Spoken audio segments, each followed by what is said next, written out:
Hello everyone, and welcome to the Complex Cinema channel. We are so glad to have you here with us today. If you enjoy our content, please consider subscribing to the channel and giving this video a thumbs up. Today, we are going to be discussing the first episode of Koroner's Diary.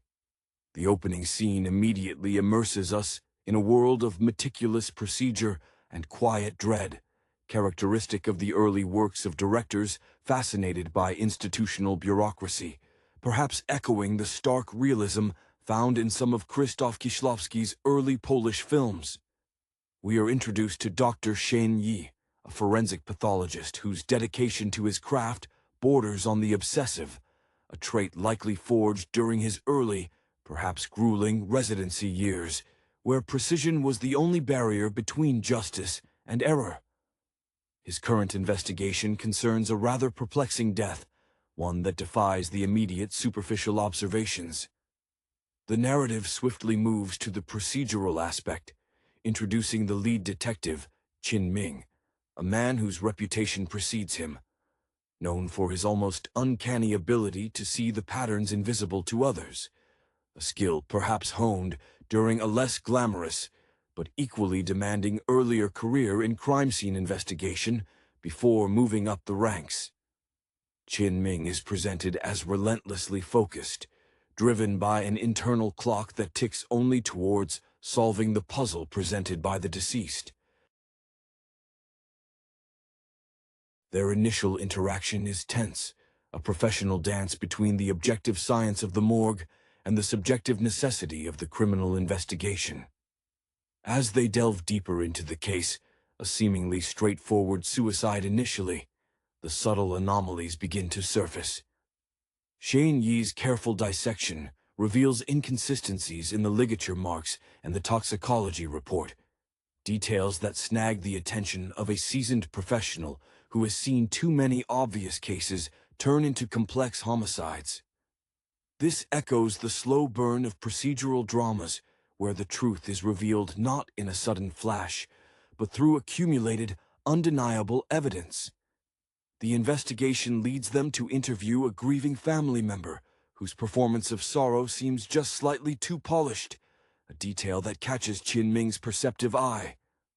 Chengen, perhaps channeling the quiet intensity of veteran actors who master the art of conveying deep emotion through minimal expression, presses gently, using silence as a primary investigative tool. His background, we gather, involves years spent navigating the labyrinthine motivations of everyday people, understanding that trauma often breeds deception. Chengen, meanwhile, focuses on the bodily evidence, recalling a lecture series he attended early in his career, where a visiting expert stressed the microscopic narratives hidden within tissue and fluid. He discovers trace evidence suggesting a struggle, minute tears in the skin that point away from a voluntary act. This meticulous focus is what separates him from less dedicated colleagues. He doesn't just perform an autopsy, he reconstructs the final moments. The episode builds towards a realization that the initial scene was expertly staged. The confluence of Chengen's scientific irrefutability and Chengen's psychological acuity strips away the facade. The commentary here lies in the film's insistence that truth requires both the objective lens of science and the subjective understanding of human nature. The episode concludes not with an arrest, but with the solid foundation of proof established, setting the stage for the inevitable confrontation, powered by the synergy between the pathologist who reads the dead and the detective who reads the living. The quiet hum of the refrigerated room seems to be the only constant companion to Dr. Chengen, a sound he has likely grown accustomed to over years spent in the company of the deceased. His hands, steady and almost impossibly delicate, move with the precision of a watchmaker, each incision a deliberate statement against ambiguity. There is an almost monastic devotion to his work. One gets the sense that the chaos of the living world is best understood and perhaps controlled through the absolute order of the autopsy suite. This intense focus might be a reaction to a past case, perhaps one early in his career, where a crucial oversight led to injustice, scarring him with the knowledge of how easily the truth can slip through careless fingers. Qin Ming, conversely, operates in the sharp, dusty light of the station house, his office a testament to organized clutter, piles of files stacked not randomly, but by the subtle narrative threads he perceives connecting them.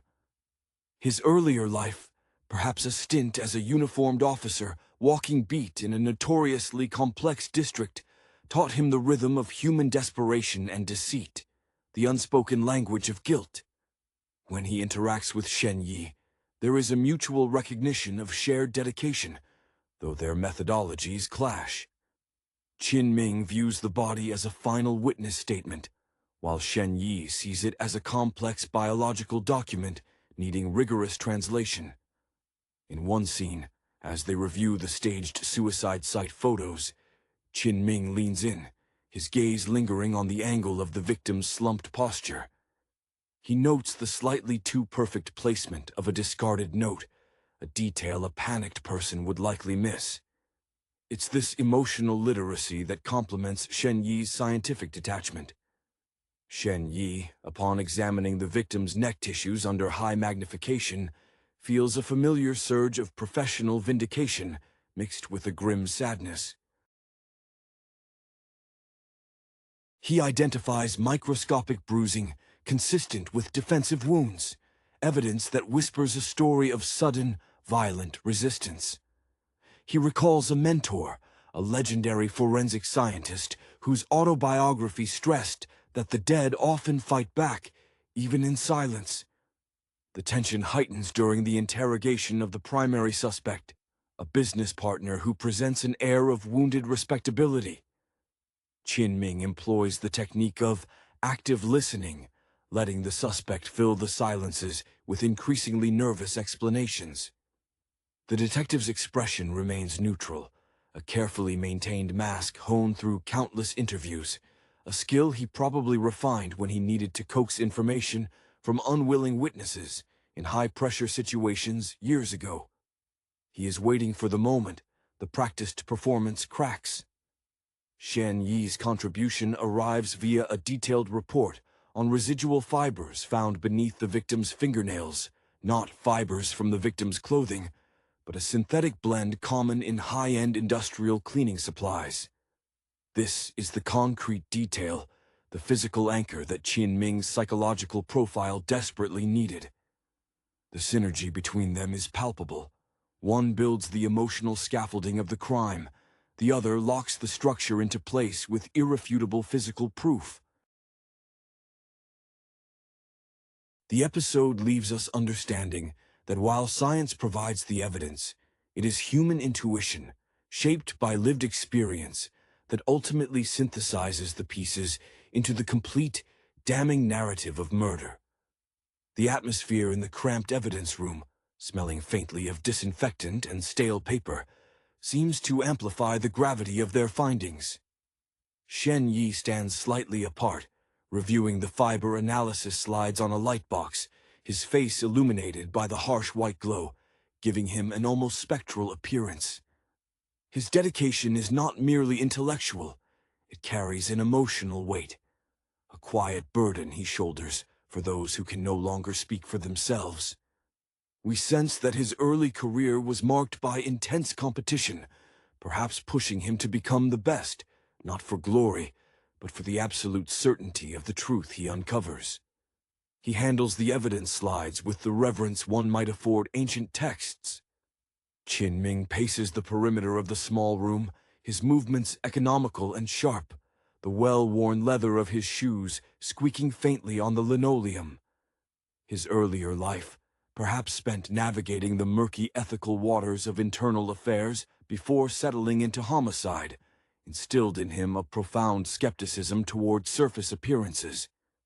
He understands that the most dangerous lies are often wrapped in plausible narratives. Watching Shen Yi work, there is a fleeting moment of something akin to awe in Qin Ming's eyes. a recognition that the pathologist possesses a purity of purpose he, as a detective, must constantly muddy with compromise and negotiation. When the suspect is brought back in, attempting to maintain his composure, Qin focuses on the hands. Years of watching suspects shift their weight, rub their palms, or fidget with unseen objects have trained him to read the slightest tremor of deception. He directs a seemingly innocuous question about the suspect's recent home renovations, a detail gleaned from background checks that Shen Yi's forensic audit of the victim's personal effects unknowingly corroborated by finding unusual dust particles in the victim's shoes. This juxtaposition, the mundane domestic detail triggering the crucial lie, is classic procedural storytelling, where the grand crime is unraveled by the smallest threads of daily life. Shen Yi, stepping into the observation room, doesn't speak, merely placing a printed micrograph of the synthetic fiber next to the suspect's profile photo on Qin desk. The image is stark, an alien structure against the scale of human tragedy. This silent presentation is more powerful than any spoken accusation. It is the language of the undeniable fact confronting the carefully constructed lie. The sheer confidence emanating from Shen Yi's scientific findings forces the suspect's carefully constructed wall of denial to show the first, almost imperceptible hairline fracture. The episode beautifully illustrates the duality of justice. Shen Yi, the scientist, brings clarity through decay and cellular memory, seeking objective reality. Qin, the investigator, navigates the messy terrain of motive and opportunity, reading the fear and greed that drive men to violence. Their partnership is one of necessary friction. One demands proof of what happened, the other demands to know why.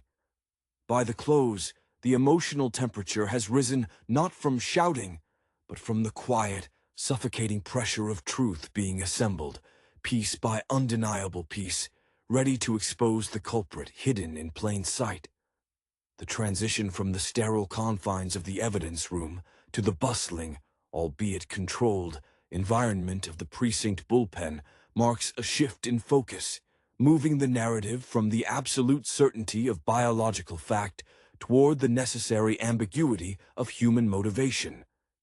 Qin leans back in his worn chair, the confession or the near confession gleaned from the suspect's crumbling facade, leaving a residue of weary satisfaction. His expression, usually carved from granite, softens just slightly, a subtle concession to the exhausting nature of extracting truth from the fundamentally dishonest. One can easily imagine that his ascent in the force was paved with similar moments of psychological warfare, where patience and an encyclopedic knowledge of human failing were his sharpest weapons, a stark contrast to the precision tools Shen Yi wields. Shen Yi, having delivered the final, crushing piece of physical evidence, the match between the fibers and a specific commercial cleaning agent used only at the suspect's remote warehouse, retreats back toward the world of the tangible. For him, the emotional aftermath is secondary to the systemic validation of his methodology. His inspiration, one suspects, stems from a deep-seated desire to impose order on the ultimate disorder, death, a need perhaps cultivated during his early years, performing autopsies where every unknown death felt like a personal affront to logic. He views the suspect's breaking point not as a victory of interrogation, but as the predictable consequence of insufficient physical concealment. The ensuing paperwork and procedural documentation become the next stage of the narrative. It is here that the two men's differing approaches to closure become apparent. Qin meticulously crafts the narrative of the arrest, ensuring every psychological step, every leading question, is documented to withstand judicial scrutiny. A necessity learned from painful experience with premature arrests based on shaky evidence early in his career. He is building the story that the courts will accept. Shen Yi, meanwhile, is already looking ahead, his mind cycling through the implications of the case for future forensic interpretation. He pulls obscure journal articles, comparing the trauma patterns he observed to published studies from international labs. This constant self-education is the hallmark of a true specialist, someone who understands that the cutting edge of science requires perpetual, often solitary advancement. The episode subtly suggests that for Shen Yi, the closure isn't the arrest. It's the successful integration of a new data point into the vast, complex database of pathology. The concluding moments find the duo briefly sharing a cup of bitter, vending machine coffee in the early morning light, filtering weakly through the grimy station window. There is a wordless acknowledgement of their effectiveness. They are two halves of an investigative whole, one excavating the material reality of the crime, the other mapping the terrain of the human heart that drove it. This understanding, born of recent, intense collaboration, suggests the groundwork for many future, equally complex cases, where the silent testimony of the deceased will be faithfully relayed through the meticulous hands of the pathologist and interpreted by the sharp, world-weary gaze of the detective. The shared silence over the lukewarm coffee is not awkward. It is the comfortable quiet of two masters acknowledging the successful execution of a complex strategy. Qin Ming takes a slow sip, his eyes distant, perhaps already cataloging the emotional toll of the recent confrontation. His world, steeped in the morally gray areas of human transgression, requires a constant filtering mechanism, a practiced detachment that allows him to witness the worst of human behavior without becoming entirely consumed by it. One can picture him, perhaps years ago, as a young detective realizing that empathy, while necessary for connection, was a liability when facing hardened criminals, a lesson likely reinforced by a partner who perhaps trusted too easily. Dr. Shen Yi, however, finds his solace not in detachment, but in absolute clarity. He arranges the empty coffee cup with precise movements, a minor action that betrays his need for environmental order. His focus shifts almost immediately to the next set of files awaiting his attention, a stack of cold case biopsies that represent a different kind of challenge. Time, the ultimate obfuscator of evidence.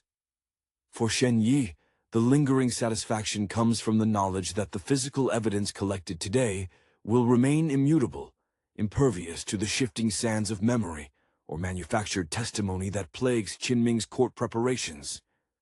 His ambition is architectural.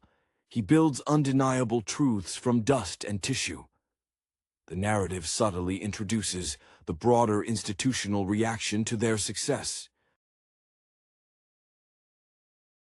A brief scene shows a superior officer, perhaps someone whose career relied on quick closures and tidy narratives, looking slightly unnerved by the complexity of the evidence Shen Yi had to marshal.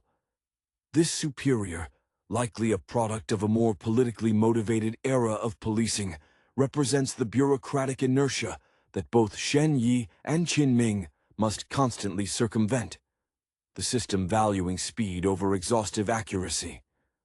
Qin Ming handles this political pressure with practiced ease, deflecting unnecessary inquiries with terse, factual summaries that satisfy immediate demands without revealing the intricate maneuvering required to secure the conviction. As the sun climbs higher, casting long, sharp shadows across the precinct floor, Shen Yi prepares to leave for the morgue, his mind already formulating new hypotheses based on the unique degradation patterns observed in the victim's tissue, details that might prove vital in a future case involving similar circumstances. He moves with the focused intensity of a craftsman preparing his specialized tools. Qin Ming watches him go, a flicker of professional envy mixed with profound reliance crossing his face. He knows that while he must perform the necessary theater of the interrogation and trial, the entire edifice rests upon the unassailable foundation laid by the pathologist.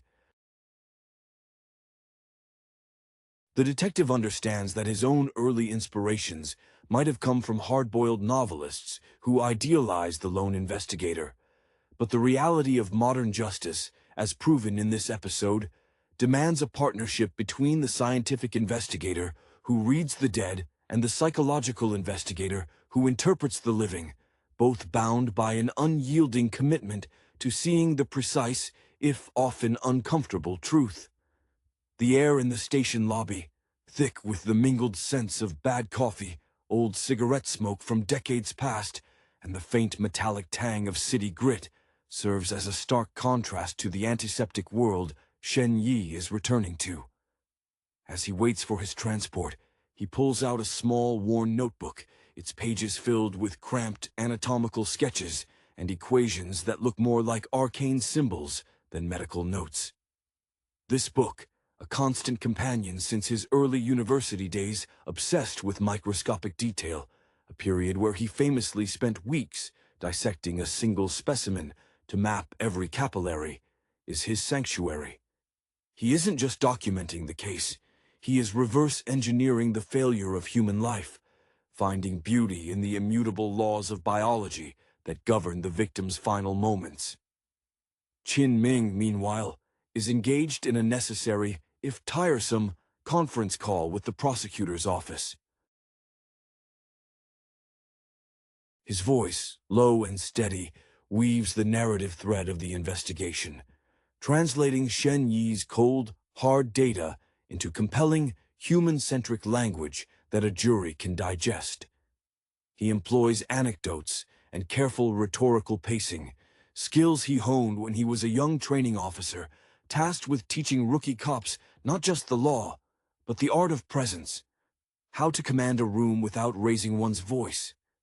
He is acutely aware that the most perfect forensic report is useless if the detective cannot sell its implications to the legal system. There is a brief, almost domestic moment later that morning when Qin Ming stops by Shen Yi's lab entrance. He finds the pathologist hunched over a microscope, wearing surgical loupes that magnify his intense gaze.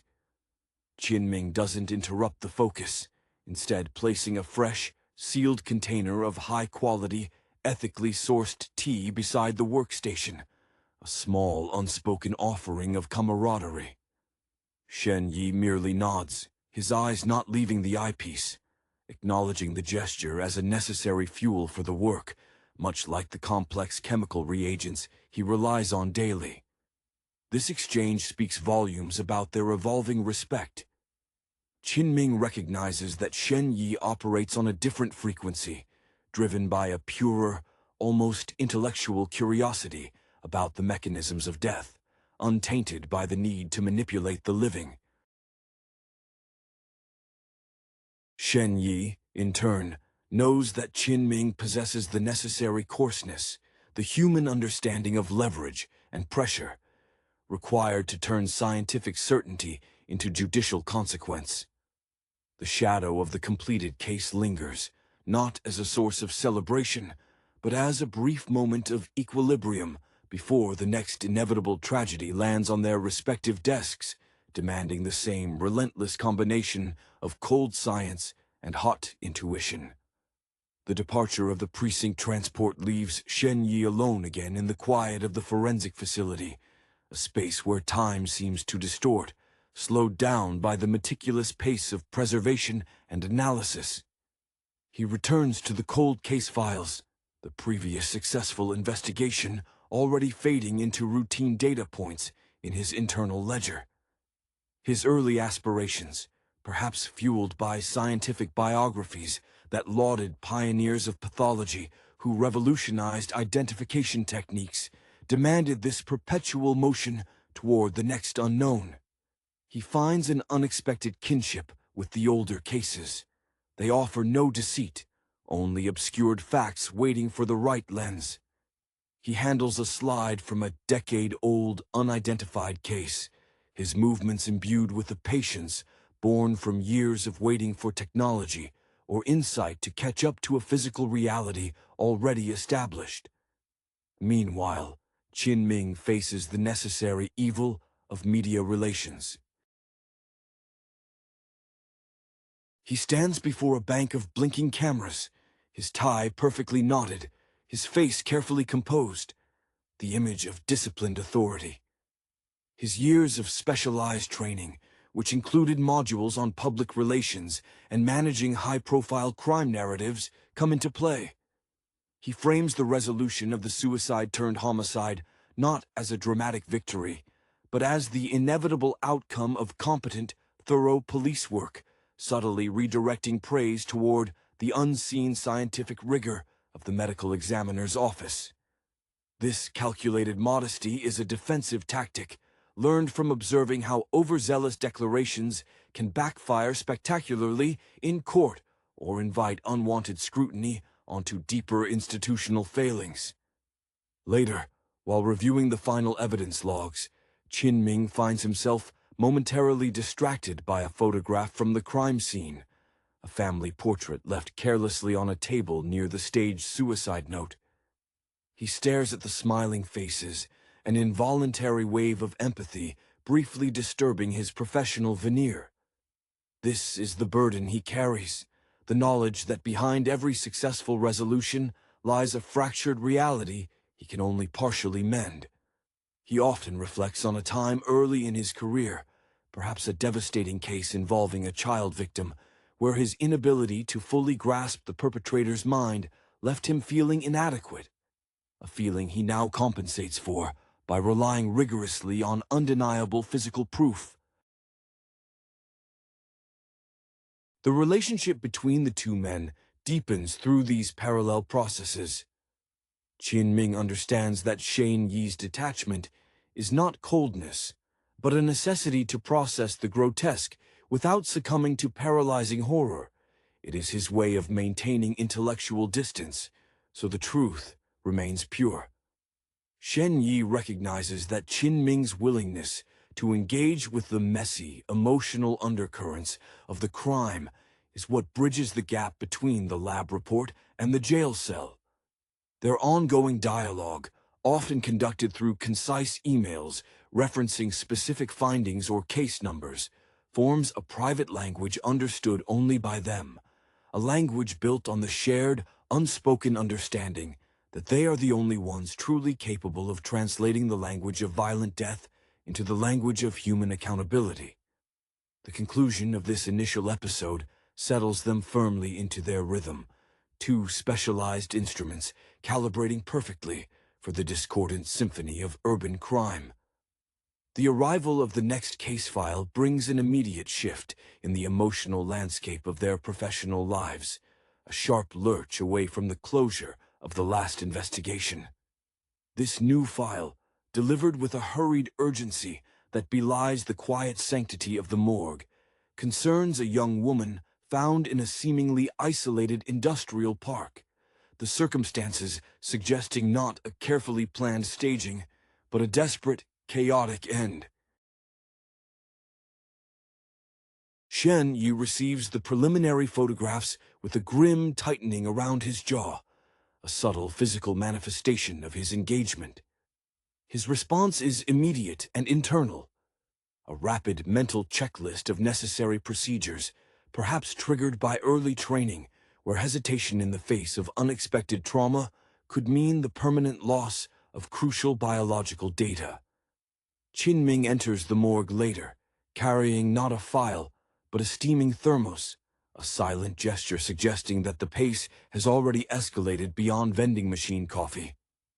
His posture reflects the gravity of the scene, shoulders slightly squared, eyes taking in the details of the preliminary report Shen Yi has already scribbled notes on.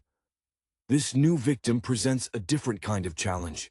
There are signs of a struggle, but the scene is too clean, too remote, suggesting the killer understood the need to remove the body from an environment that could speak too loudly. Qin Ming's experience, particularly from those formative years walking the streets where opportunism often bred violence, tells him this wasn't personal in the intimate sense, but predatory. He probes Shen Yi for initial impressions on the mechanism of death, pushing past the obvious to seek the underlying narrative of the attack. Shen Yi moves to the body with practiced reverence, his gloved hands already beginning the preliminary external examination. He notes the pattern of contusions, high on the torso, suggesting a powerful assailant. He recalls a specialized seminar he attended, inspired by the work of a renowned European forensic anthropologist, which stressed recognizing the subtle asymmetries in blunt force trauma that reveal handedness or specific attack strategies. He points out a near-invisible abrasion on the victim's inner thigh, too faint to be a simple scrape from falling. "A point of contact," he murmurs, his voice low, suggesting restraint against something rougher than pavement. Qin zeroes in on this detail immediately, his detective instincts taking over.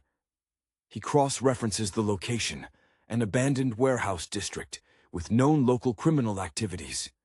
He conjectures about potential hiding places or temporary holding sites, his mind rapidly building physical search parameters based on Shen Yi's minute observation. Where Shen Yi sees biology, Qin instantly translates to geography and human intent. The detective understands that the most effective clues are often those that require specialized knowledge to even perceive, a gap Shen Yi consistently fills. The tension in the autopsy suite is different this time. It's less about solving a puzzle someone tried to hide, and more about decoding a sudden explosion of violence. The episode leaves them not with suspicion, but with a clear path of scientific inquiry and immediate investigative action. The body is speaking clearly, but its language is complex, requiring the combined fluency of the pathologist who understands the vocabulary of tissue, and the detective who understands the grammar of motive. The cold, almost metallic scent of the morgue is sharply punctuated by the arrival of a fresh wave of chaos embodied in the new victim. Shen Yi works with an almost meditative focus, the focused beam of the overhead lamp reflecting dully off his protective mask.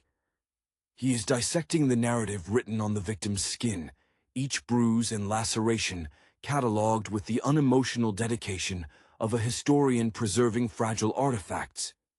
His commitment to forensic detail likely stems from a deep-seated, almost philosophical belief, instilled early in his residency, that the universe, however chaotic, adheres to understandable physical laws, and death is merely the final, most absolute demonstration of those laws. He is searching not just for the cause, but for the signature of the aggressor. Qin stands slightly back, arms crossed, absorbing the scene. The pre-dawn light struggles to penetrate the small, reinforced window, casting long, deep shadows that seem to mimic the darkness of the crime itself. This case feels raw, unpolished, lacking the calculated elegance of the previous staging.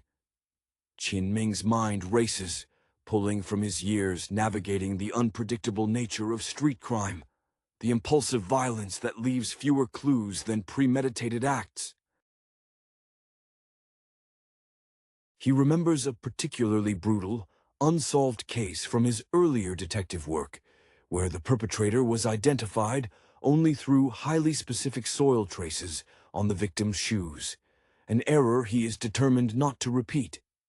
He presses Shen Yi on the specific nature of the abrasion mentioned, the one suggesting restraint against something rougher than pavement. Shen Yi carefully isolates a few strands of unusual particulate matter adhering to the friction burn. Under the microscope, these particles resolve into a highly specialized synthetic polymer, not typical industrial dust. He recalls a niche toxicology conference from years ago, far removed from standard pathology training, where a materials scientist discussed the properties of polymers used in high-security transportation containers. It's a detail so obscure that only a dedicated specialist, someone constantly pushing the boundaries of learned knowledge, would immediately recognize its significance. He photographs the residue and places the slide next to Qin thermos. This silent exchange transmits volumes. Ming understands that this polymer points away from a random attack and towards something planned, perhaps involving the transport or warehousing of specific, high-value goods, a detail far outside the scope of standard police intelligence.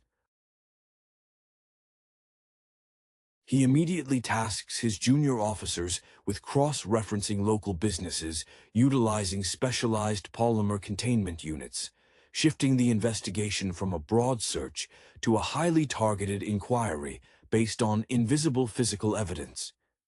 His intuition, once grounded in observing body language, is now soaring on the wings of advanced materials science provided by his partner. The atmosphere is thick with the mutual understanding that this case demands a synthesis of disciplines. Shen Yi is the oracle of the immutable physical record. Ming is the translator who must convert molecular structure into motive and location. They are operating in perfect synchronicity, driven by their respective, almost ascetic devotion to their craft, one finding purity in the objective structure of decay, the other finding purpose in navigating the subjective, often ugly motivations that lead individuals to shatter that structure. The silence that follows their brief, fact-laden interaction is the sound of two minds converging on a singular, terrible truth. The quiet of the morgue, usually a sanctuary for Dr. Shen Yi, now feels like a pressure cooker, the sterile environment contrasting sharply with the volatile nature of the evidence they are pursuing. He meticulously cleans his instruments, the methodical wiping down of stainless steel, a familiar ritual that helps anchor his focus as his mind races through the implications of the polymer fibers. His dedication to forensic science, nurtured during grueling years where he often chose late-night lab work over any semblance of a social life, demanded absolute rigor. Any contamination, any overlooked particle, would be a betrayal of the victim's final testament. He views this new evidence not just as a clue, but as a direct challenge to his intellectual capabilities, demanding a solution as precise as the chemistry involved. Ming has taken the initial lead into the physical world, dispatching his team to canvass the industrial park with the new, highly specific criteria. He retreats to his office, a space that smells perpetually of stale coffee and the faint ozone of overworked electronics, to begin mapping the potential locations. His early career, perhaps marked by periods of intense surveillance and undercover work, where reading subtle environmental cues was the difference between success and failure, prepared him for this granular level of inquiry. He pulls up outdated schematics of the park, his eyes scanning for utility access points and seldom-used freight terminals that might align with the security requirements of specialized polymer containers. He is searching for the logical flaw in the killer's operational plan. The subsequent interview with a low-level security guard from the industrial park proves frustratingly opaque.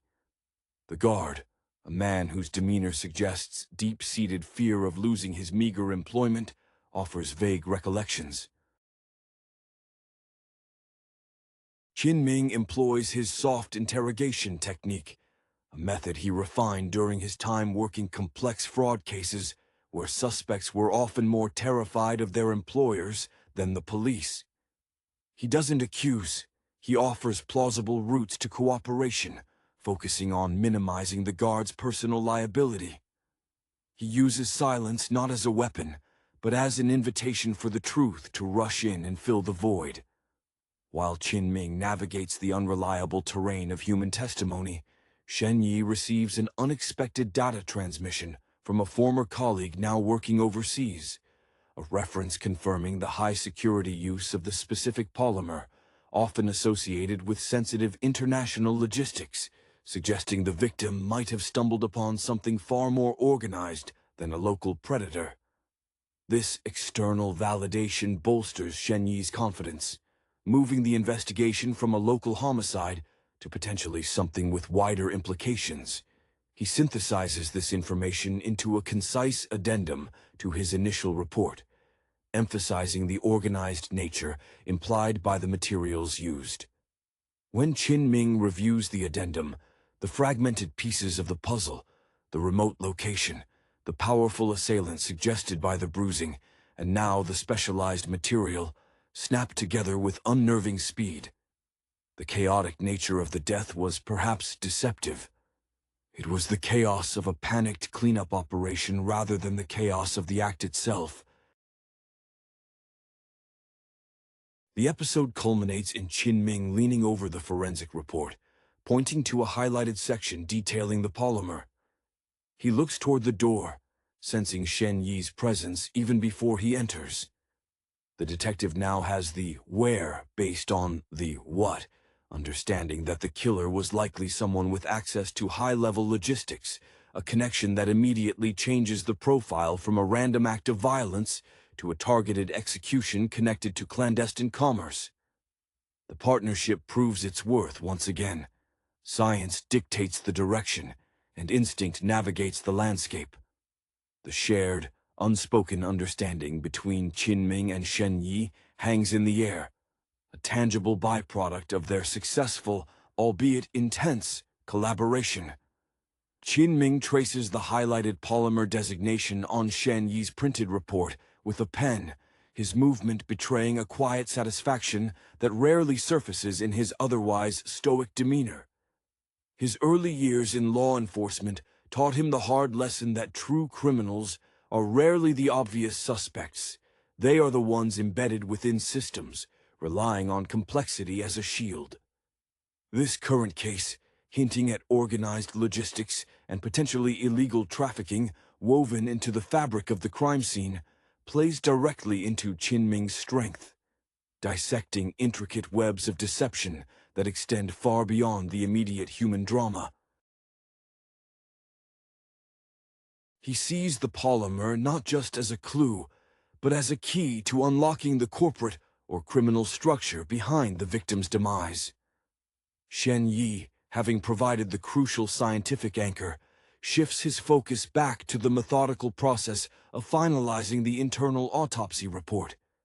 His inspiration, drawn from an early, almost fanatical study of historic medical texts, especially those detailing the challenges of identifying victims from fragmented remains, demands that he leave no ambiguity in the official record. He meticulously cross-references the external bruising patterns with the internal organ damage, ensuring that the narrative of physical force is incontrovertible. For Shen Yi, the emotional resonance of the victim's suffering is channeled entirely into the pursuit of objective, physical certainty. He finds a kind of peace in the absolute, unchanging nature of cellular trauma, a stark contrast to the ever-shifting loyalties and lies of the living world Qin inhabits. Their next interaction takes place not over evidence, but over the evolving profile of the suspect pool. Qin has compiled a list of 3 local logistics firms that operate with the specific high-security containment systems matching the polymer analysis. He presents this to Shen Yi, asking a question rooted in forensic possibility rather than detective work. Which firm would be most likely to employ an individual capable of this level of controlled physical assault? It's a fascinating pivot, where the detective relies on the pathologist to provide an insight into the physical capabilities required for the crime, effectively asking, what kind of person does this evidence suggest? Shen Yi considers the question gravely, reviewing his notes on the assailant's inferred strength and apparent confidence. He recalls the controlled, practiced nature of the restraint, not the flailing desperation of a street mugger. Drawing on his knowledge of demographics often associated with physically demanding, highly specialized labor, the type of work that demands rigorous physical fitness, he tentatively points toward the firm dealing with high-value, temperature-sensitive materials, suggesting that their employees would possess the necessary strength and perhaps the required security clearances to operate unnoticed. This collaborative profiling, where physical evidence informs psychological motive, showcases the apex of their partnership. The episode closes as Ming prepares to dispatch tactical teams based on this highly specialized, scientifically derived hypothesis. He spares a rare glance of genuine acknowledgement toward Shen Yi, recognizing that without the microscopic detail excavated from the victim's tissue, they would still be chasing shadows in the vast, anonymous landscape of the industrial park.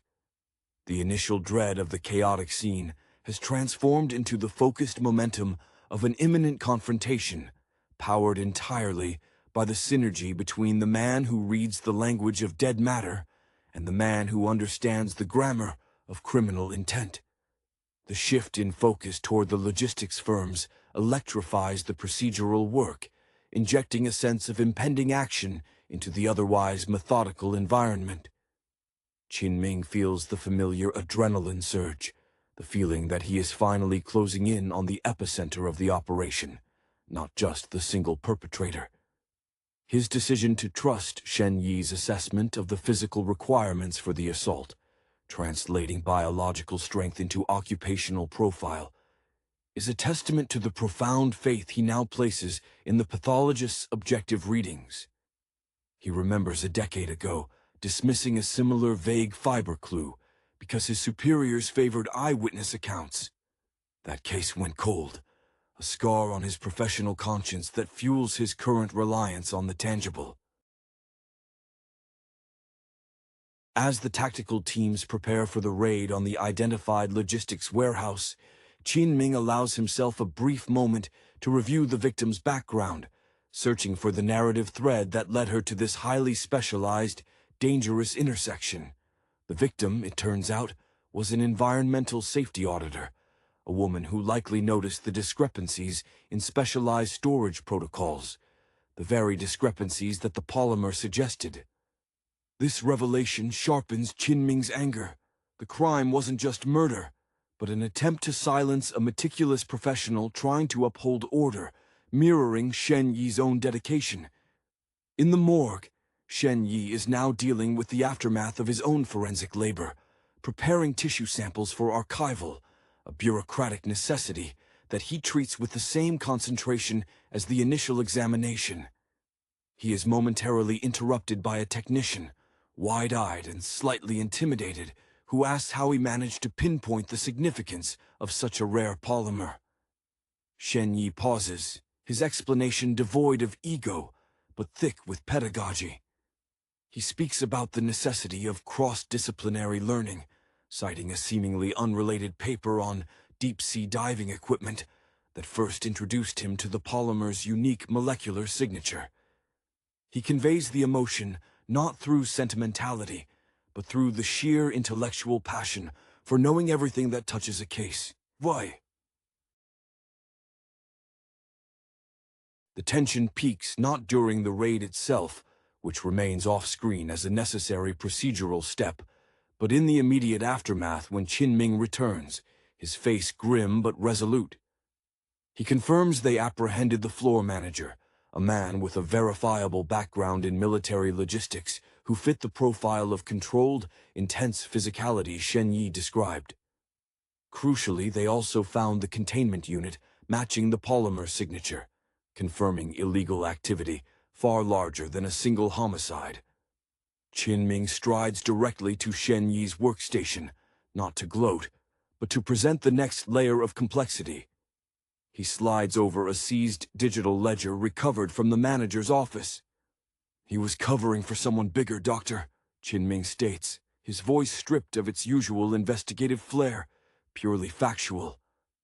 "This ledger tracks shipments routed through this warehouse, many flagged with the same security identifier we found on that container."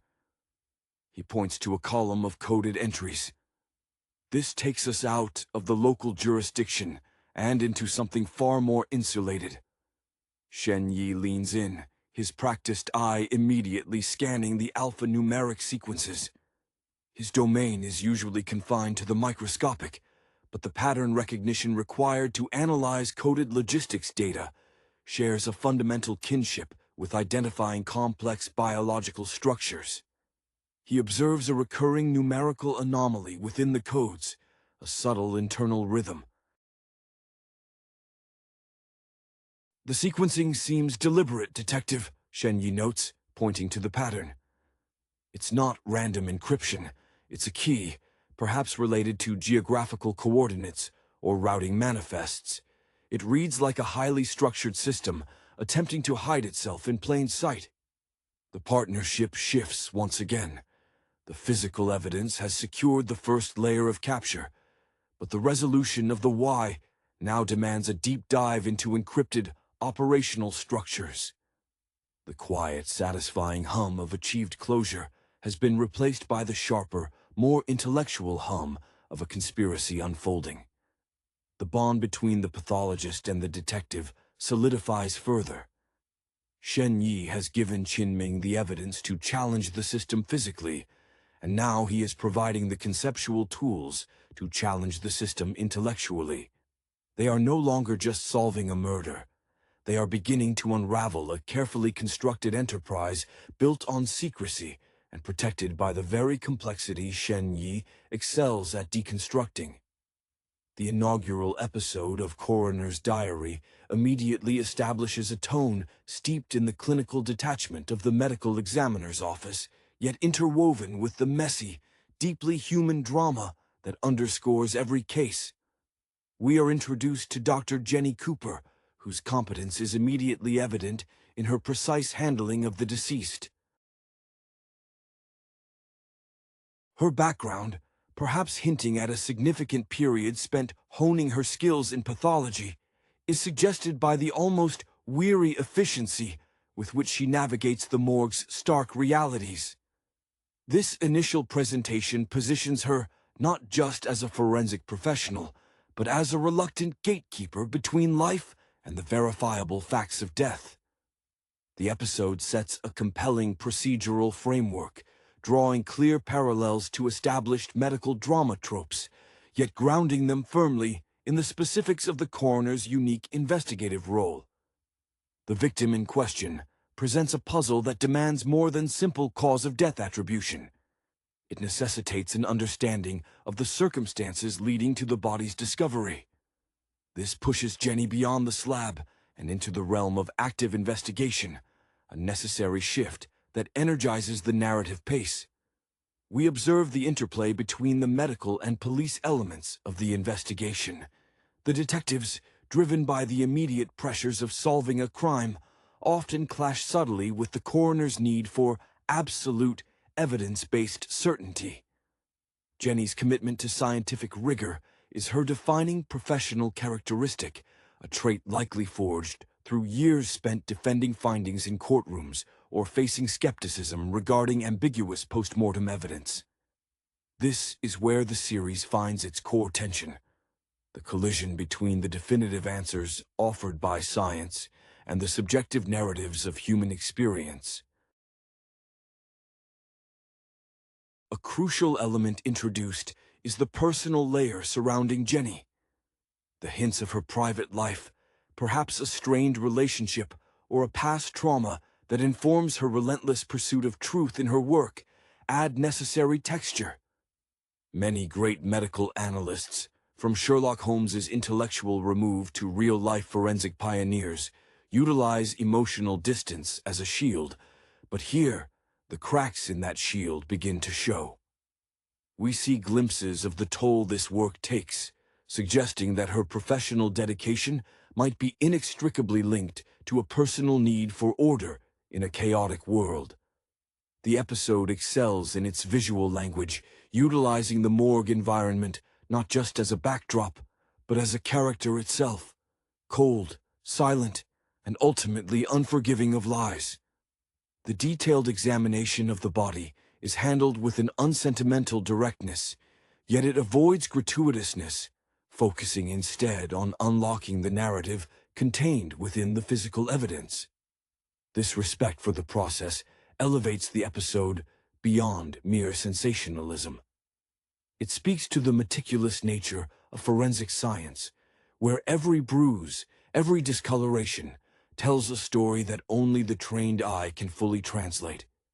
The introductory act successfully establishes Dr. Cooper as a protagonist whose internal landscape is as complex and worthy of dissection as the cases she handles. The initial presentation of Dr. Cooper's environment is deliberately sterile, a necessary contrast to the simmering human drama that the victims bring into her sterile domain. One can almost sense the echoes of past autopsies lingering in the air, the accumulated weight of countless unresolved narratives pressing down on the present moment. Her movements are economical, betraying a deep familiarity with the technical demands of her vocation. It is a career trajectory that often demands a relentless pursuit of further qualifications, pushing through rigorous residency and board certifications, all to earn the authority to speak for the dead. This authority is subtle. It's not announced with fanfare, but revealed in the quiet confidence with which she directs her technicians, a confidence born from having faced the worst evidence the human body can offer and having interpreted it correctly time and again. The introduction of supporting characters further fleshes out the ecosystem of death investigation. The interactions with the attending detective, let us imagine him as a seasoned street cop whose instincts are often quicker than the verifiable data, highlight the friction between immediate justice and enduring truth. This detective, perhaps having worked high-stakes cases for decades, relies on pattern recognition and gut feeling, whereas Jenny's inspiration might draw from forensic giants who championed empirical evidence, viewing any deviation from the facts as a dangerous opening for error. Her frustration, though usually contained beneath a veneer of professional composure, surfaces when procedural shortcuts threaten the integrity of her findings. This suggests a personal history, where perhaps an early case, marred by incomplete evidence or rushed conclusions, taught her the profound cost of inaccuracy. Furthermore, the episode hints at the isolation inherent in this specific medical specialization. Unlike surgeons who operate within a team focused on immediate life preservation, the coroner deals exclusively with finality. This specialization often requires an intense focus, drawing the practitioner inward, fostering a reliance on self-sufficiency. We see this in Jenny's solo moments of contemplation, perhaps studying X-rays or lab results late into the night, her life becoming increasingly demarcated between the living world she occasionally inhabits and the spectral world of her lab. There is an unspoken expectation that the coroner must be unflappable, yet the visual cues, a slight tension around the eyes, the brief pause before answering an intrusive question, suggest that this unflappability is an acquired, maintained state, rather than a natural disposition. Her dedication is not merely professional ambition. It seems woven into a deeper philosophical need to make sense of senseless endings. This first episode lays the groundwork for a character whose greatest challenge may not be the next complex autopsy, but rather maintaining the separation between the bodies she studies and the life she is attempting to sustain for herself. The emotional architecture of the first episode builds subtly, revealing that Dr. Cooper's clinical precision might be a meticulously constructed defense mechanism. When she discusses the victim's life, even in the most objective, pathological terms, there's an almost imperceptible softening in her tone, suggesting a deep, perhaps unacknowledged empathy that she works diligently to suppress. This empathy is the fuel for her investigative drive. She speaks for the voiceless, not out of detached duty, but because she feels the injustice keenly. Her professional journey likely involved significant mentorship from older pathologists who emphasized the ethical obligation to the deceased, instilling the mantra that the body is the final witness, and it must be heard clearly. The brief interactions outside the morgue environment, a phone call perhaps, or a fleeting encounter with a family member of the deceased, serve to momentarily shatter the protective glass she has built around herself. In these moments, we see the woman whose rigorous training demands objectivity suddenly grappling with the subjective devastation left behind. It's plausible that her inspiration might stem from a desire to bring clarity to tragedy, perhaps stemming from a personal experience where a death remained ambiguous or unresolved in her past. This ambiguity, the antithesis of her current work, drives her need for absolute certainty in the present. Consider the specific details of the crime scene reconstruction often required after an initial examination. When Jenny visualizes the final moments, her analytical mind engages in a form of high-stakes historical reconstruction. This requires a deep understanding not only of biomechanics and toxicology, but also of human behavior under duress, a knowledge base often accumulated through extensive reading, case review, and perhaps even an early interest in psychology before committing fully to medicine. Her commitment to detail becomes an almost spiritual act of reverence for the complexity of human existence, which, even in its finality, resists easy categorization. The series expertly frames her as an intellectual warrior against the ambiguity of mortality, where every successful identification or pinpointed cause of death is a small victory against entropy. The quiet intensity she brings to her workspace suggests a profound respect for the thin, often invisible line between a sudden medical event and a violent end, a line only she is trained and perhaps emotionally prepared to walk. The weight of expectation surrounding a lead medical examiner is immense, and the first episode showcases Jenny bearing this burden with an almost unnerving stillness. This stillness, however, is not vacancy. It is concentration, the channeling of vast reservoirs of accumulated knowledge into a single, focused moment of interpretation.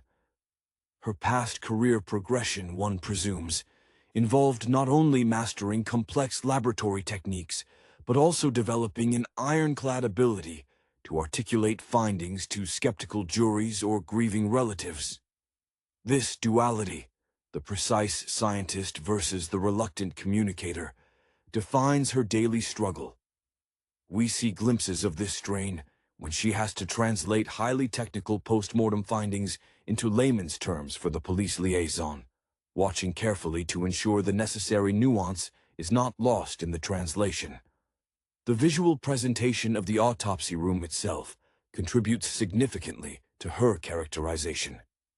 The stainless steel surfaces reflect the harsh overhead lighting, creating an environment that demands honesty.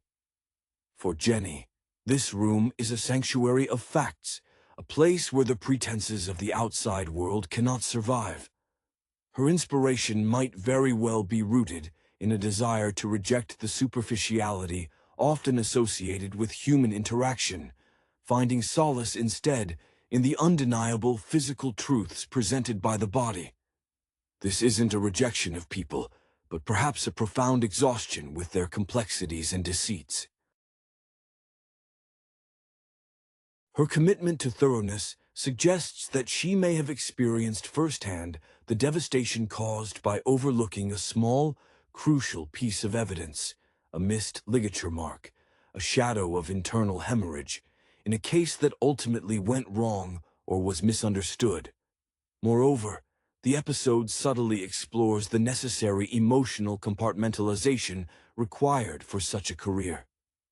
To effectively perform her duties, Jenny must engage intimately with the violence and tragedy, yet remain utterly detached enough to dissect it scientifically. This act of compartmentalization is taxing, suggesting that perhaps her personal life, hinted at through brief, nonverbal cues, a hesitant glance at a photograph on her desk, an overly long moment staring out a window, is where the seams of her professional armor begin to fray.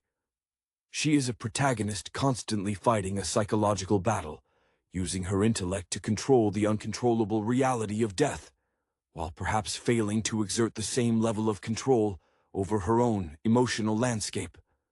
The true narrative depth of Koroner's diary will likely hinge on whether she can maintain this perfect balance, or if the cumulative weight of the stories she uncovers will eventually force a reckoning with her own unresolved history. The early establishment of the supporting cast serves to amplify Dr. Cooper's solitary intensity. The forensic technicians who work alongside her likely view her with a mixture of awe and professional apprehension. They are the ones who execute the meticulous preparation and documentation that underpins her final conclusions, and their quiet competency mirrors her own dedication to process. One can imagine these individuals having long careers steeped in the unseen aspects of medical investigation, finding purpose in the often unrecognized scaffolding of forensic science. Their dialogue is minimal, technical, and precise, reinforcing the episode's theme that truth is often communicated not through grand pronouncements, but through verifiable, measurable data points. The relationship between the coroner's office and the city's broader medical infrastructure, the emergency room doctors who stabilize the living, or the transport personnel who deliver the deceased, offers further opportunities for friction or collaboration. If the initial trauma team failed to recognize a subtle sign that might have saved the victim, Jenny's objective findings become an uncomfortable mirror reflecting the limits of acute care medicine. Her career path has deliberately taken her past the point of intervention. She deals only in outcomes. This grants her a unique, unassailable perspective, but it also isolates her professionally from colleagues focused on the struggle for survival. Her inspiration in this context might be tied to a deep-seated skepticism of quick fixes, prioritizing the slow, painstaking work of reconstruction over the adrenaline rush of immediate medical salvage. Furthermore, the episode begins to sketch the geography of the investigation beyond the morgue walls. When Jenny must visit a scene or interview a witness, a necessary evil to contextualize her findings, she enters the world of conjecture and emotion, a space she is professionally equipped to analyze, but personally ill-equipped to inhabit comfortably. Her mannerisms in these external settings are telling. Perhaps she adopts a slightly too formal posture, or her questions are phrased with the precision of a scientific query rather than the probing nature of a detective. This awkward navigation of the real world underscores the specialization required of her profession. She is a master translator of the body's final language, but her fluency falters when dealing with the flawed, expressive language of the living. The success of the series, as evidenced by this first installment, rests on its ability to keep her anchored in the tangible reality of the slab, while constantly testing the integrity of her emotional fortress against the tide of human suffering she confronts daily. The exploration of Dr. Cooper's relationship with evidence extends beyond the purely scientific and bleeds into a form of existential grappling. Every piece of macroscopic or microscopic data she collects is not just a fact for a report, it is the final, undeniable testament to a life's trajectory ending abruptly.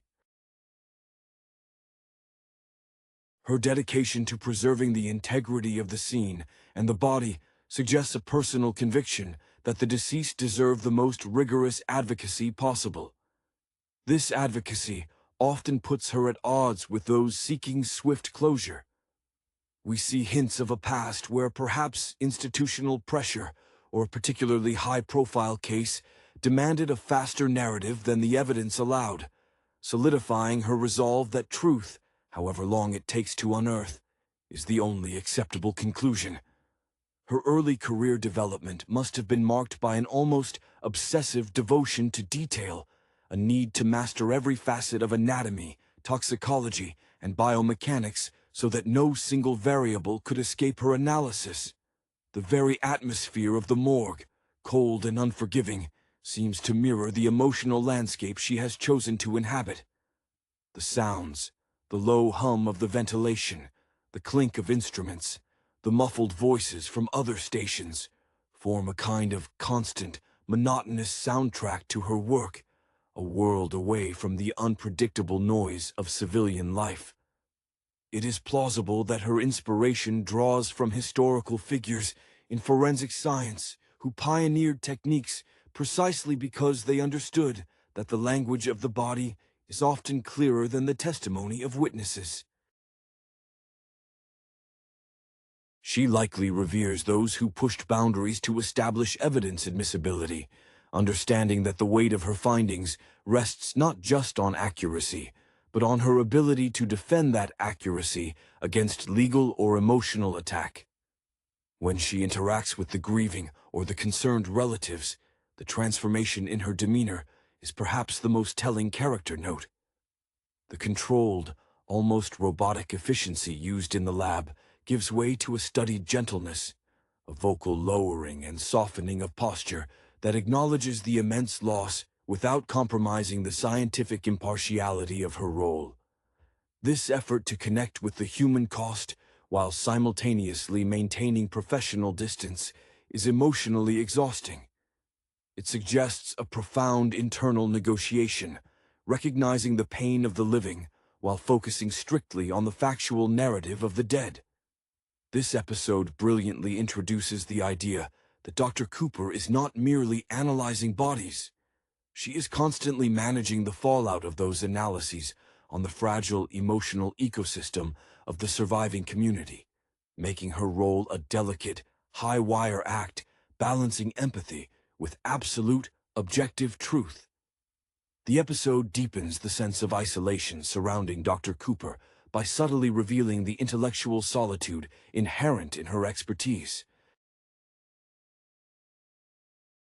Her insights are often several steps ahead of the detectives because she is working from a different set of foundational principles, those derived from the immutable laws governing biological decay and trauma, rather than the fluid and often deceptive realm of human testimony.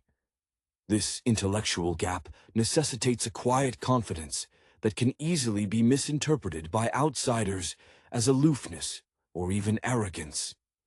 One can easily picture her academic history being punctuated by moments of solitary breakthrough, perhaps spending countless nights in university archives or research labs, driven not by competition, but by a pure, almost monastic dedication to understanding the complexities of mortality. Her professional lineage, in her own mind, likely connects her to those rigorous pioneers who fought to establish forensic pathology as a legitimate field, battling biases that favored simpler, less evidence-intensive explanations for death. This internal focus means that her private life, when glimpsed, appears sparsely populated or highly structured, functioning as necessary ballast against the chaos she confronts daily. If there is a personal relationship hinted at, it is likely strained by her inability to switch off the analytical gaze. She might inadvertently dissect conversations, viewing emotional appeals through the lens of potential deception or cognitive bias, a necessary skill in her work, but detrimental in intimacy. The episode frames her commitment as an almost spiritual discipline.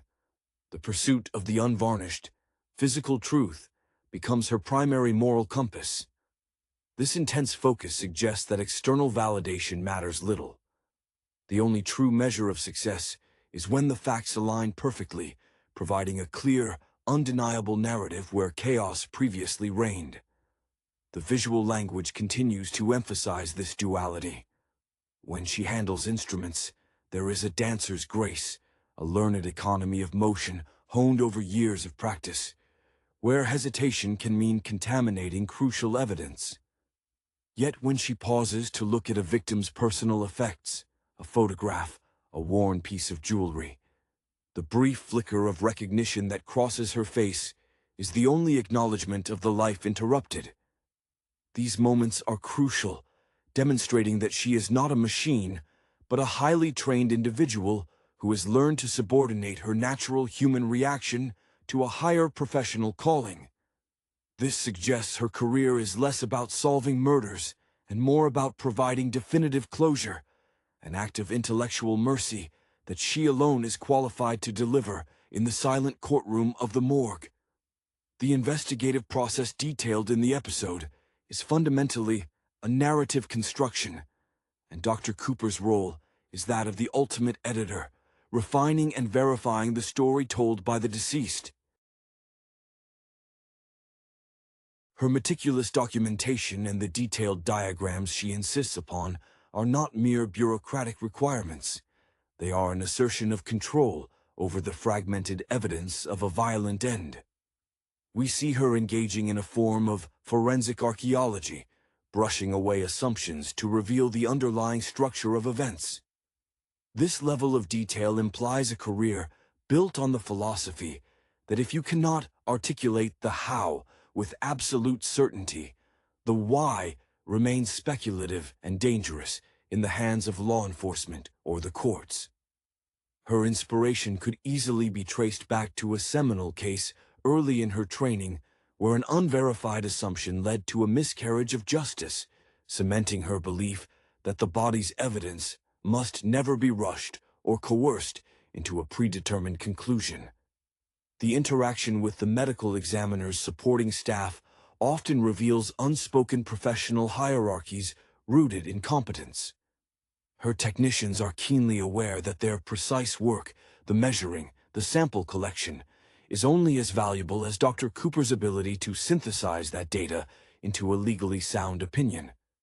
There is a palpable sense of shared, quiet responsibility in the lab, a team united against the inherent messiness of human failing. This environment fosters an almost familial, yet strictly professional bond, one where emotional outbursts are seen as liabilities, and silence is often the highest form of communication regarding disturbing findings. Furthermore, the episode subtly introduces the challenge of temporal displacement inherent in her work. While the police and witnesses are operating in the immediate aftermath, reacting to recent events, Jenny is dealing with data that is already historical, deciphering signals long after the opportunity for intervention has passed. This forces her to inhabit the victim's final moments through objective signs, rigor mortis, lividity patterns, creating a unique form of temporal intimacy. This constant mental time travel likely contributes to her reserved nature outside the morgue. The everyday present feels thin and less substantial compared to the concrete reality she experiences in the controlled environment of her examinations. Her emotional resilience is constantly tested by this forced proximity to finality, suggesting that her dedication is sustained by an almost philosophical acceptance, or perhaps even a defiant embrace, of death as the ultimate, solvable puzzle. The environment of the coroner's office, meticulously catalogued and devoid of personal clutter, serves as a powerful visual metaphor for Dr. Cooper's psychological fortress. Every drawer, every piece of specialized equipment suggests a career spent demanding order from chaos. When she handles evidence, particularly items that suggest the victim's character or routine, a half-read book, a misplaced set of keys, her movements become infinitesimally slower, indicating a brief, silent acknowledgement of the narrative threads that were abruptly severed. This suggests an internal ethical code deeply influenced by a mentor who perhaps taught that true forensic respect lies in honoring the story, not just the tissue. Her professional achievements, therefore, are likely measured not in promotions, but in the sheer volume of complex, ambiguous cases. She has successfully closed with irrefutable fact, establishing a reputation for intellectual tenacity that precedes her in professional circles.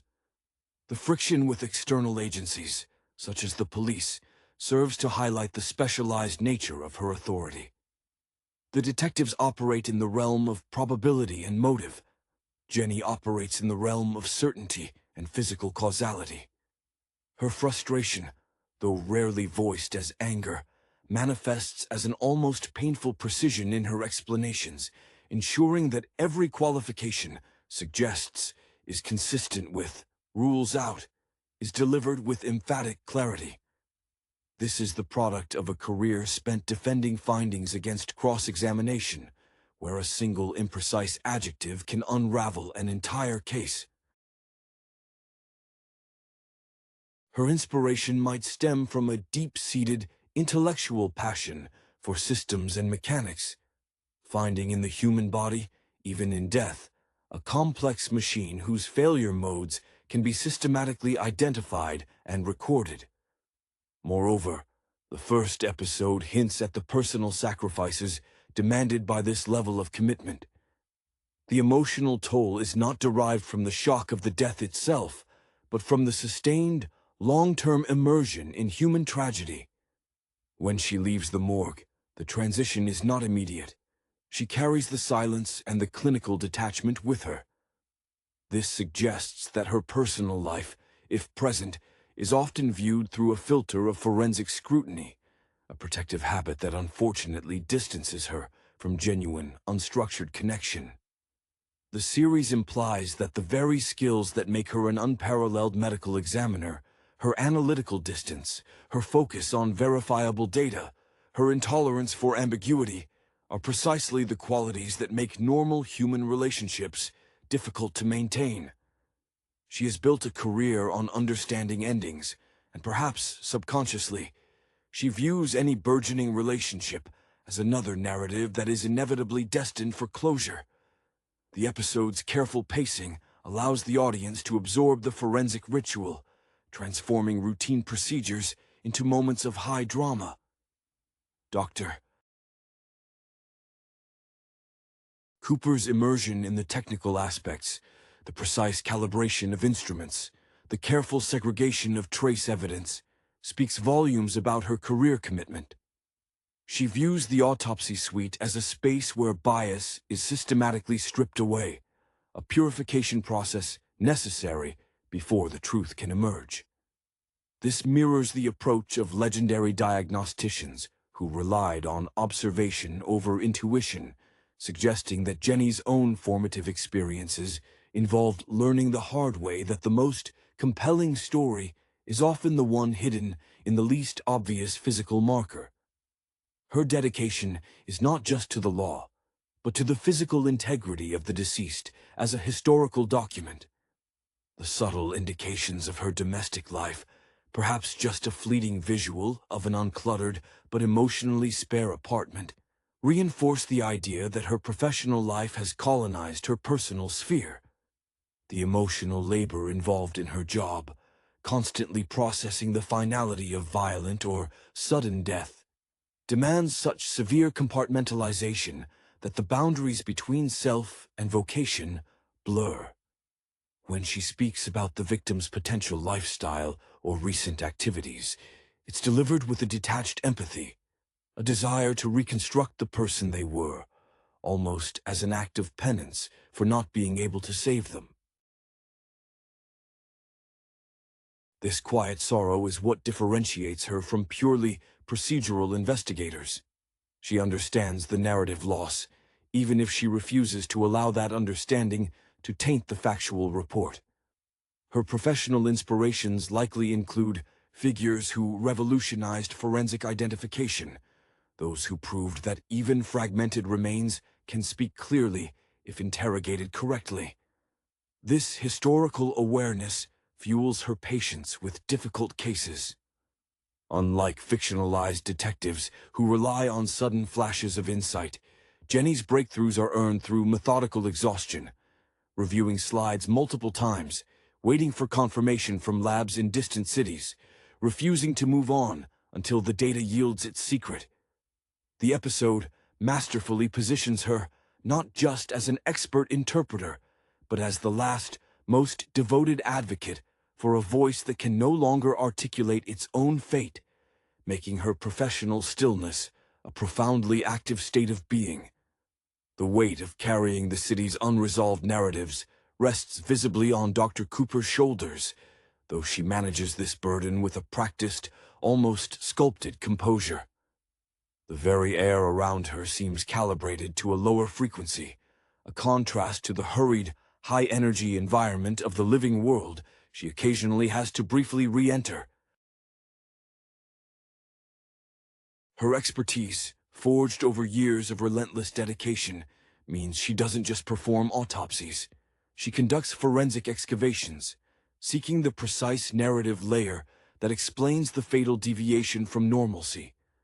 This depth of knowledge suggests a career where theoretical mastery was quickly followed by practical application under intense pressure, perhaps involving teaching roles or serving as an expert witness in landmark cases that tested the very boundaries of forensic admissibility.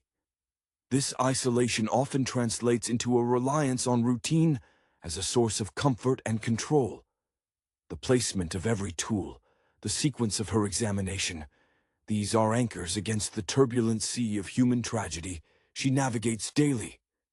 When an element of the investigation threatens this structure, a delayed lab result, an overly aggressive police directive, her reaction is subtle but profound, a tightening around the mouth, a slight hesitation before resuming work, betraying the cost of maintaining professional objectivity.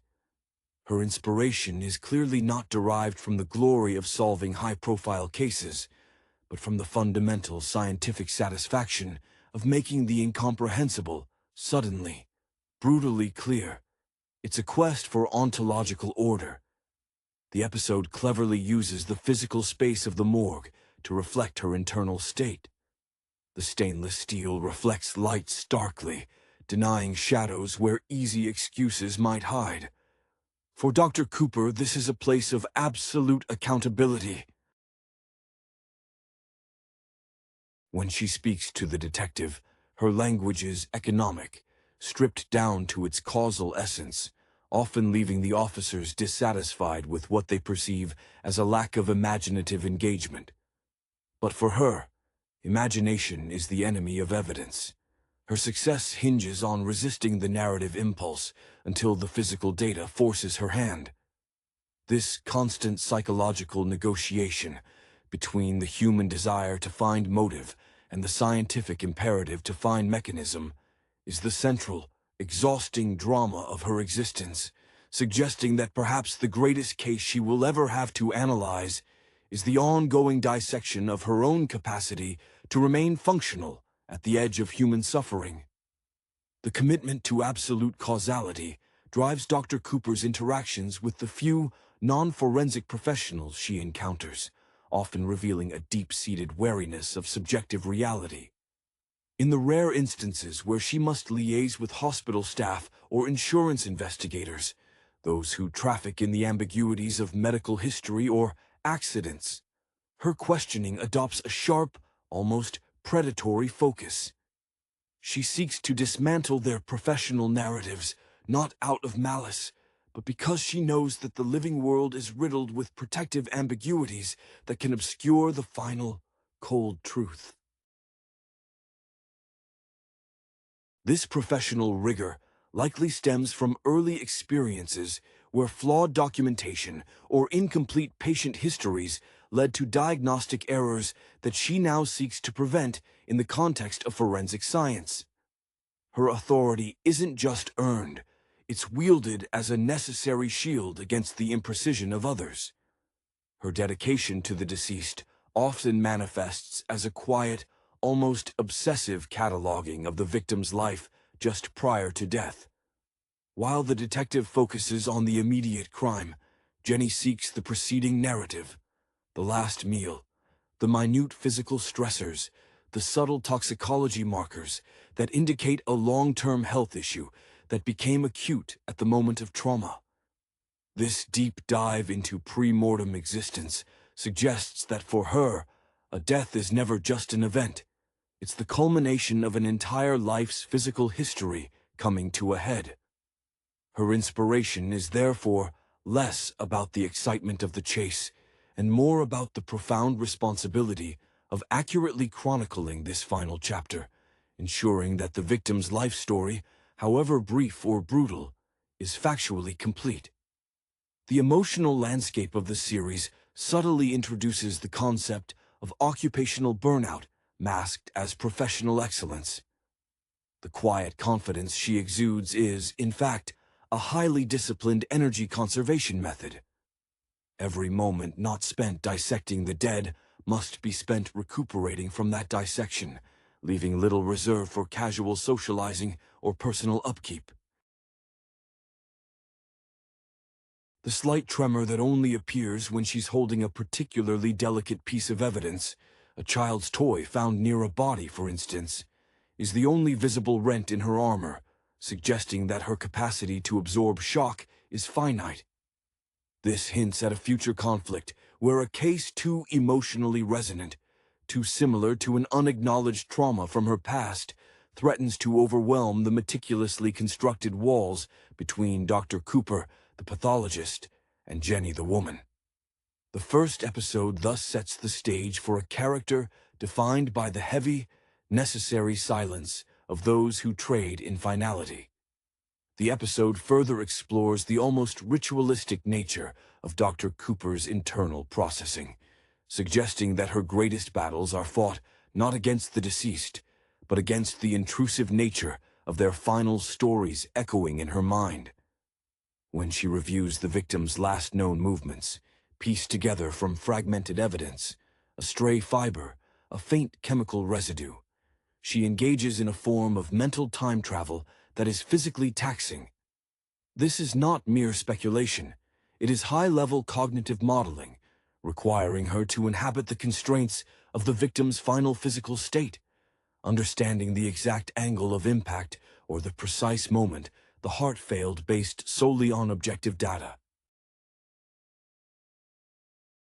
Her early training must have emphasized this deeply internalized empathy, the need to feel the mechanics of the death so thoroughly that she could articulate its truth without sentimentality clouding the report. Her infrequent, necessary communication with the chief medical examiner or supervising authorities likely involves attention rooted in resource management versus intellectual purity. They might press for faster conclusions to satisfy legal timelines or media pressure, seeing the body as a hurdle to clearing a docket. Cooper, however, sees every delay as a necessary defense against flawed closure. Her quiet resistance to this pressure showcases her moral fortitude. She is willing to stake her professional standing on the time required for absolute certainty. This suggests that a significant element of her character arc will involve navigating administrative realities without compromising the ethical sanctity of her laboratory findings, a constant, low-grade battle against bureaucracy that seeks to streamline tragedy. When she finally allows herself a moment of genuine rest, perhaps late at night, after leaving the sterile fluorescence of the morgue, the stark reality of her detachment becomes apparent. The silence of her home is likely a refuge from the complex, often illogical emotional noise of the living. Yet, this enforced simplicity also breeds a subtle loneliness. We might observe a fleeting, almost involuntary habit, perhaps tracing the outline of a healed scar on her own hand, or staring intensely at a mundane object until its structure reveals itself, indicating a yearning for the tangible, solvable problems of her work in her personal life. The series implies that Dr. Cooper has successfully mastered the art of witnessing death, but is still grappling with the far more elusive skill of simply inhabiting life, making her the ultimate paradox. A woman whose entire existence is dedicated to understanding the ending of human stories, yet remains profoundly unfinished in her own. The episode masterfully establishes the concept of forensic objectivity as a cultivated, rather than innate, state. Cooper's stillness in the autopsy suite is the result of rigorous psychological conditioning, a practiced inability to be momentarily overwhelmed by the visceral reality before her. This conditioning is most evident when she must address the younger, often more visibly distressed junior pathologist or technician who is struggling with a particularly gruesome finding. Jenny's correction is never harsh. It is a calm, precise redirection back to the measurable facts. Focus on the trajectory of the fracture, not the impact site. Or, the lividity confirms post-mortem movement. We must account for that discrepancy first. These interactions reveal her role not just as a principal examiner, but as a reluctant, high-stakes mentor whose primary lesson is emotional attrition management. Her inspiration for this stoicism might be traceable to a formative encounter with a seasoned medical examiner who survived professional burnout by retreating entirely behind the data, a lesson Jenny has adapted to allow for minimal, controlled emotional engagement. Furthermore, the series begins to delineate the specific sensory landscape that defines her reality. While the lighting is harsh, the air is constantly controlled, temperature, humidity, filtered for contaminants. This artificial, immutable environment is a deliberate counterpoint to the uncontrolled variables of the external world. When she steps outside the morgue doors, the sudden onslaught of unfiltered temperature, unpredictable scents, and uncontrolled noise seems to physically jar her equilibrium. This sensitivity suggests that her physical environment dictates her mental clarity. Any disruption to the morgue's equilibrium, a power flicker, a malfunctioning ventilator, would likely induce disproportionate anxiety, symbolizing a fear of losing the control she fights so hard to impose on the aftermath of death. The narrative subtly hints at the weight of cumulative knowledge, suggesting that every case leaves an invisible residue on her psyche. She doesn't just remember bodies, she remembers sequences, patterns, and deviations across decades of work. When examining a familiar type of injury, a flicker of recognition, a near subconscious recall of toxicology levels from a case 5 years prior, crosses her face. This vast internal database is both her greatest asset and her heaviest burden. It means she never truly starts fresh. Every new victim is implicitly compared to the ghosts of past ones. This heavy internal library hints at a protagonist running a constant, subconscious cost-benefit analysis, weighing the intellectual requirement of deep engagement against the psychological necessity of detachment, a battle that promises to define the central tension of Koroner's Diary. The introduction of the rare and deeply complex case, one that resists immediate categorization and confounds the initial assumptions of the attending law enforcement, serves as the episode's true crucible for Dr. Cooper. When the physical evidence refuses to slot neatly into the expected parameters of common violence or accident, her professional detachment finally sheds its protective veneer, revealing the profound intellectual fervor underneath. This is the moment when the solitary intensity shifts from quiet focus to incandescent obsession. She stops merely documenting and begins actively hunting the anomaly within the data, treating the ambiguous body not as a problem to be solved, but as a complex cipher deliberately designed to mislead. In these moments of true scientific uncertainty, her physical presence alters. The slight rigidity in her posture relaxes as she leans closer to the microscope or the dissection table, momentarily forgetting the fatigue and the emotional insulation she usually maintains. Her inspiration in these instances is purely theoretical, a desperate need to reconcile the conflicting physical realities presented by the tissue. She seeks the unifying principle, the obscure pathological mechanism or toxicological interaction that explains the impossible confluence of findings. This intellectual pursuit elevates the investigation above the mundane, connecting her directly to the foundational challenges of medical science itself: how to accurately interpret the most extreme states of the human organism. The ensuing dialogue with detectives during these complex cases is where the chasm between their respective disciplines becomes most pronounced. While they demand a cohesive story, Jenny can only offer a meticulously qualified series of physical probabilities, often frustrating their need for immediate suspect identification. Her measured responses. This presentation is inconsistent with blunt force trauma inflicted by a standard projectile detective. We must consider an atypical kinetic transfer agent. Are, to them, evasions, but to her, they are the highest form of truth-telling. She is not protecting a suspect. She is protecting the integrity of the physical record against the seductive simplicity of a premature narrative.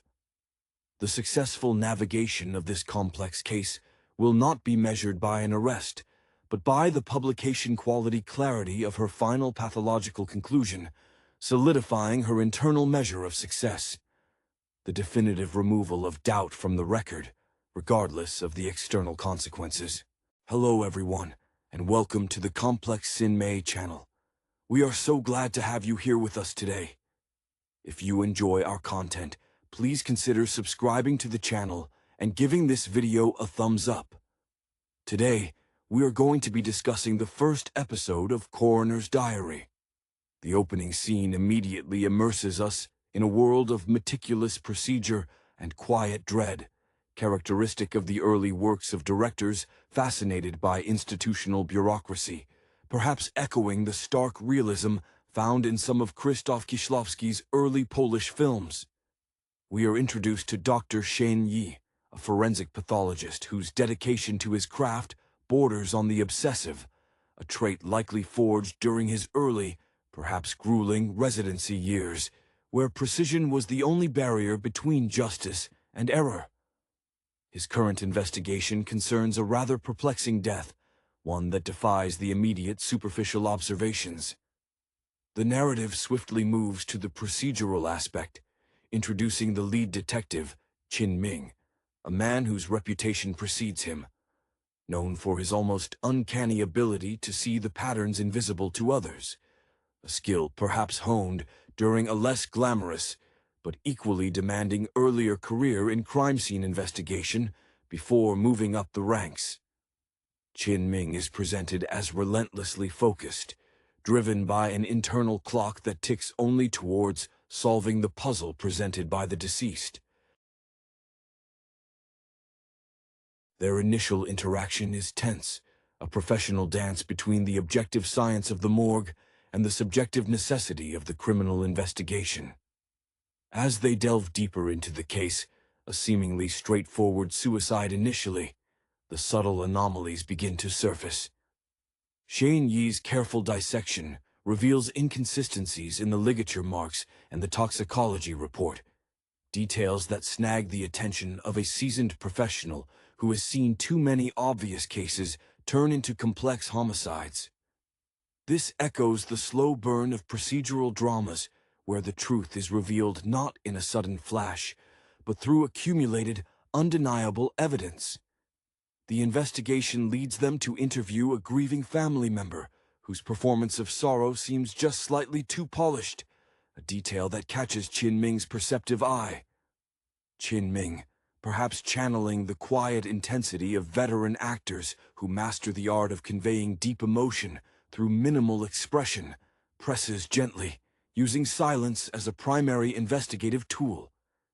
His background, we gather, involves years spent navigating the labyrinthine motivations of everyday people, understanding that trauma often breeds deception. Chengen, meanwhile, focuses on the bodily evidence, recalling a lecture series he attended early in his career, where a visiting expert stressed the microscopic narratives hidden within tissue and fluid. He discovers trace evidence suggesting a struggle, minute tears in the skin that point away from a voluntary act. This meticulous focus is what separates him from less dedicated colleagues. He doesn't just perform an autopsy, he reconstructs the final moments. The episode builds towards a realization that the initial scene was expertly staged. The confluence of Chengen's scientific irrefutability and Chengen's psychological acuity strips away the facade.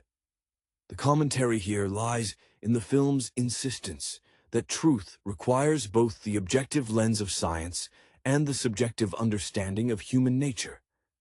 The episode concludes not with an arrest, but with the solid foundation of proof established, setting the stage for the inevitable confrontation, powered by the synergy between the pathologist who reads the dead and the detective who reads the living. The quiet hum of the refrigerated room seems to be the only constant companion to Dr. Shen Yi, a sound he has likely grown accustomed to over years spent in the company of the deceased. His hands, steady and almost impossibly delicate, move with the precision of a watchmaker, each incision a deliberate statement against ambiguity. There is an almost monastic devotion to his work. One gets the sense that the chaos of the living world is best understood and perhaps controlled through the absolute order of the autopsy suite. This intense focus might be a reaction to a past case, perhaps one early in his career, where a crucial oversight led to injustice, scarring him with the knowledge of how easily the truth can slip through careless fingers.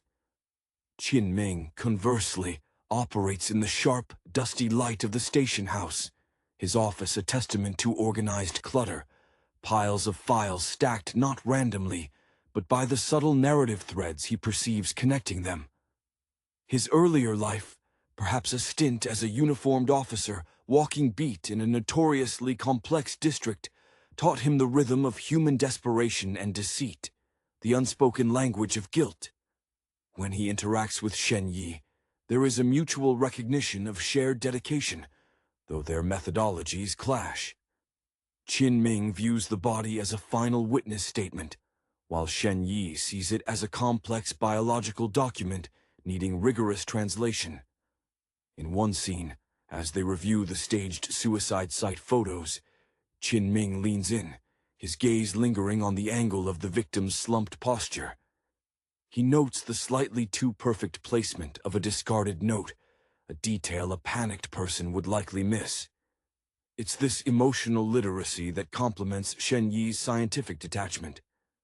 Shen Yi, upon examining the victim's neck tissues under high magnification, feels a familiar surge of professional vindication mixed with a grim sadness. He identifies microscopic bruising consistent with defensive wounds, evidence that whispers a story of sudden, violent resistance. He recalls a mentor, a legendary forensic scientist whose autobiography stressed that the dead often fight back, even in silence. The tension heightens during the interrogation of the primary suspect, a business partner who presents an air of wounded respectability. Qin Ming employs the technique of active listening, letting the suspect fill the silences with increasingly nervous explanations. The detective's expression remains neutral, a carefully maintained mask honed through countless interviews, a skill he probably refined when he needed to coax information from unwilling witnesses in high-pressure situations years ago. He is waiting for the moment the practiced performance cracks. Shen Yi's contribution arrives via a detailed report on residual fibers found beneath the victim's fingernails, not fibers from the victim's clothing, but a synthetic blend common in high-end industrial cleaning supplies. This is the concrete detail, the physical anchor that Qin Ming's psychological profile desperately needed. The synergy between them is palpable.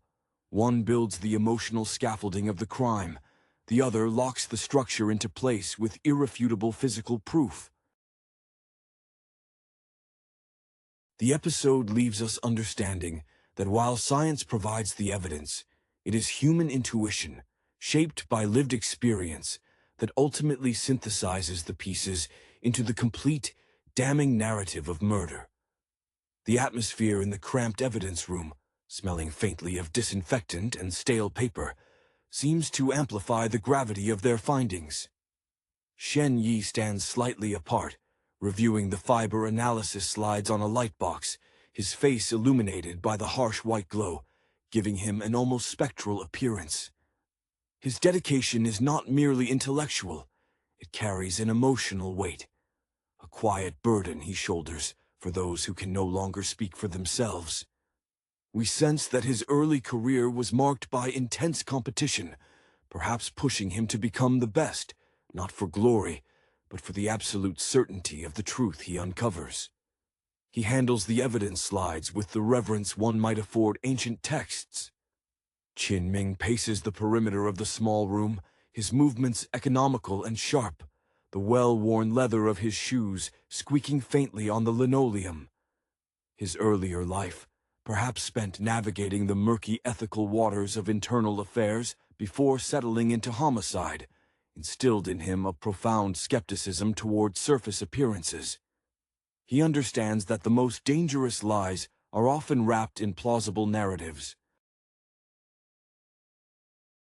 Watching Shen Yi work, there is a fleeting moment of something akin to awe in Qin Ming's eyes, a recognition that the pathologist possesses a purity of purpose he, as a detective, must constantly muddy with compromise and negotiation. When the suspect is brought back in, attempting to maintain his composure, Qin Ming focuses on the hands. Years of watching suspects shift their weight, rub their palms, or fidget with unseen objects have trained him to read the slightest tremor of deception. He directs a seemingly innocuous question about the suspect's recent home renovations, a detail gleaned from background checks that Shen Yi's forensic audit of the victim's personal effects unknowingly corroborated by finding unusual dust particles in the victim's shoes. This juxtaposition, the mundane domestic detail triggering the crucial